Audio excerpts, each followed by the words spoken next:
little, every girl dreams of being a beauty queen. However, the title of 13-year-old Mary Capenny is a little bit unusual, and that is Little Miss Flint. Now, she's been one of the most outspoken activists of her age against the crisis that happened about 7 years ago in Flint, Michigan. NPR explains on January 14th that the Flint Water Crisis that started in 2014 led to 80 diseased individuals and 12 deaths when the city switched its water to the water from the Flint River. Now, somebody has to answer for this disaster.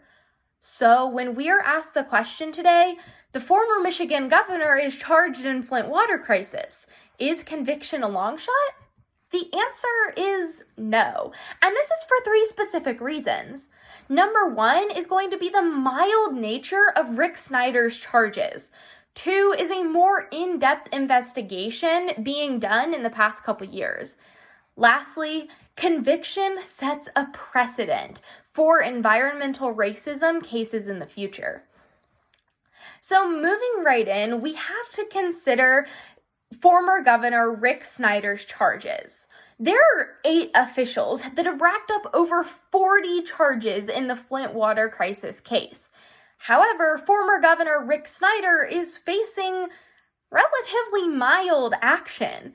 BBC on January 15th explains that other government officials, such as Michigan's former health director, is facing 9 charges of involuntary manslaughter. Now, this may be a tough conviction to chase. However, when you compare that to former Governor Rick Snyder's charges, those are relatively minimal. Snyder only has 2 charges, according to the Detroit Free Press on January 13th, and these are both for willful neglect. Misdemeanors that could mean maybe a year in jail or a couple $1,000s in fines.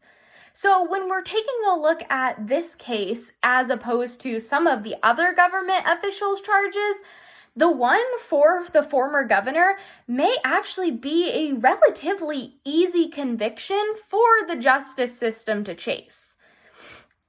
Further, we have to take a look at the second topic of this speech, which is going to be the fact that a more in-depth investigation has been done since 2019. Originally, there was an investigation done in 2016 that lasted about 3 years.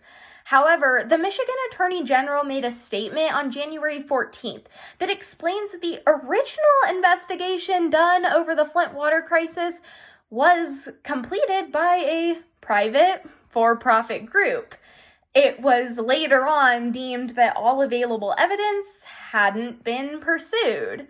So the New York Times on January 15th further explains that this newer investigation involves a new team and a new attorney general who have more thoroughly investigated and actually found new, really important evidence to this case, specifically emails to the former governor over a year before the city switched its water source, explaining that the Flint River was not going to be safe and would lead to a variety of health issues.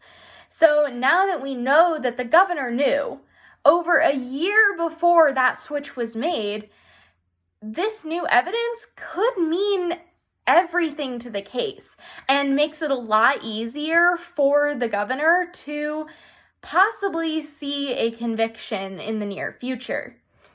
Lastly, we have to consider that in politics, precedence is everything. The Flint Water Crisis is a prime example of what we call environmental racism within the United States. And conviction of those who caused this crisis would set a precedence for these sorts of systemic issues.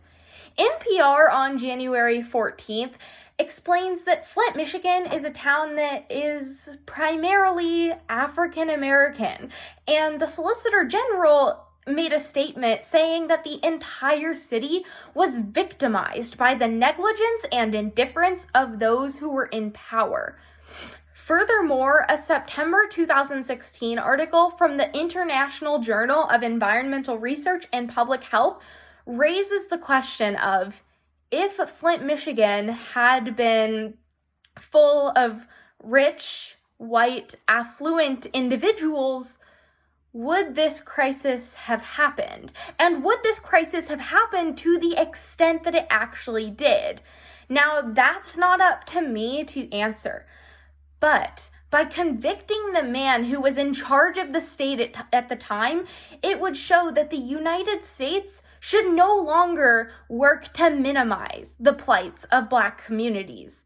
Decisive and quick action against those who caused this crisis and willfully let it continue for this African American community needs to take place.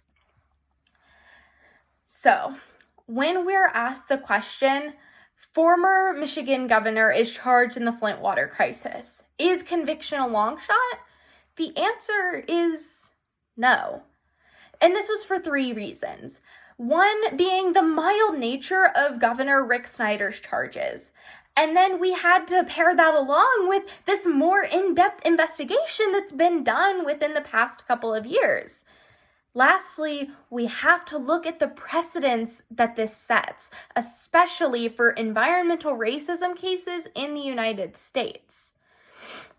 So who has to answer for this crisis and for the people who have died?